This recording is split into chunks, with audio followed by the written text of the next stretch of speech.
This is my Module 1 slideshow prepared for ACT 651 as part of the STEM endorsement program. Who am I? My name is Nicole Shoemaker and I've been a teacher for 21 years. I spent the first 20 years of my teaching career as a 6th grade classroom teacher in the Hempfield School District. I've just completed my first school year as a STEM special area teacher in the Donegal School District. Who am I outside of the classroom? I am a mom of one 9-year-old daughter who is a competitive gymnast. I'm also a Girls on the Run coach. I am mom to some furry kids. On the left is Odin, our 100-pound Norwegian elk hound who is the same age as our daughter. And on the right is Coffee, the newest member of our household. She is a 16-pound, 6-month-old French Bulldog mix. Outside of the classroom, I enjoy reading and I love spending some time during the summer at the beach. I have a wicked sweet tooth, but if I had to choose a favorite candy bar, it would be anything with caramel, maybe a Twix or a Take 5, because it has that sweet and salty thing going on. How do students learn science? Research shows that students learn science by taking what they know and adding new information or revising their original understandings. To learn about science, students need the opportunity to read, write, talk, and think about science in order to build new understanding. They also need the opportunity to experience and do science in order to continue to refine their understanding of concepts. Research shows that students also need to gather factual information and organize that information into a structure that allows them to see the application and connectedness of the information. Lastly, research shows that students learn science best if they monitor their own understanding and learning. In order to best learn, students need to set goals for their own learning and monitor their progress toward those goals.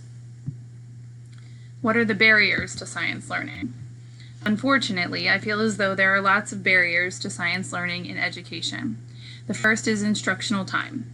The practices that truly result in lasting student learning require a time investment. Discovering and addressing preconceptions using an inquiry model and using metacognitive approaches all take time. I also feel as though teacher training lacks instruction in the approaches that encourage student learning, and since elementary teachers don't specialize in content, they often feel intimidated by science instruction that includes experiments and materials, much less a true inquiry approach. I also believe that availability of equipment and materials can limit students' opportunities to truly investigate what they are learning, and the science curricula that are available often focus either on reading about science or on doing science. I've had the opportunity to be on committees that were asked to choose a new curriculum, and it was often difficult to find a program that did both parts well. How does my classroom adhere to the tenets of science learnings described in the module readings?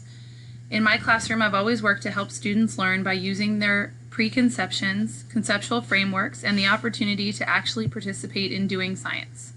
I would allow my students to share their preconceptions about topics we are studying through discussion, a pretest, or an activity of some sort. We consistently use graphic organizers to help students to see the application of new information and the ways in which the new information connected to other areas of science. No matter the topic or curriculum, I always felt it was important for students to have the opportunity to actually engage in some scientific work. I felt that even if the activities were just step-by-step directions that allowed students to experience the ideas we were studying, they could benefit from that experience, especially if they had never had that opportunity before. I felt the best way to assist my students in building some metacognitive strategies was to offer application-level activities to see if they were able to apply what they had learned. What is my STEM perspective? I think that my STEM perspective most closely aligns with the integrated disciplines model. In my current position, I'm working to find the best ways to integrate all 4 subjects to the best advantage. I think that inquiry and student choices and interests can drive projects that will allow students to use all of the STEM disciplines as well as their ELA skills to learn about a topic and share what they've learned. Students should know about and be able to use the engineering design process, the scientific method, and the inquiry process when appropriate and work at their own pace toward their goal.